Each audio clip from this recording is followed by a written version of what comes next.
Jailer 2 படப்பிடிப்பில் ரஜினியுடன் பிறந்தநாளை கொண்டாடிய நெல்சன். புகைப்படங்கள் இதோ உங்களுக்காக. தமிழ் சினிமாவில் முன்னணி இயக்குனராக இருக்கும் நெல்சன் கடைசியாக ஜெயிலர் எனும் இண்டஸ்ட்ரி ஹிட் படத்தை கொடுத்தார். சூப்பர் ஸ்டார் ரஜினிகாந்த் நடிப்பில் உருவான இப்படம் உலகளவில் ரூபாய் 635 கோடிக்கும் மேல் வசூல் செய்து சாதனை படைத்தது.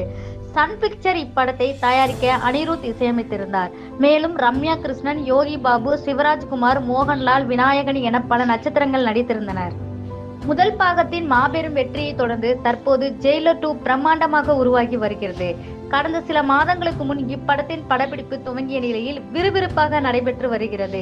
இந்த நிலையில் இன்று தனது சூப்பர் ஸ்டார் ரஜினிகாந்த் மற்றும் நடிகர் யோகி பாபுடன் இணைந்து ஜெயிலர் 2 படப்பிடிப்பு தளத்தில் கொண்டாடியுள்ளனர் இயக்குனர் நெல்சன் திலீப் குமார். அப்போது எடுக்கப்பட்ட புகைப்படங்களை சன் பிக்சர் தங்களது எக்ஸ் தலைதளத்தில் பதிவிட்டுள்ளது. இதோ புகைப்படங்கள் உங்களுக்காக. இது போன்ற சினிமா செய்திகளை உடனுக்குடன் தெரிந்து கொள்ள நம்ம சேனலை சப்ஸ்கிரைப் பண்ணுங்க. அப்படியே மறக்காம பெல் ஐகானை கிளிக் பண்ணுங்க.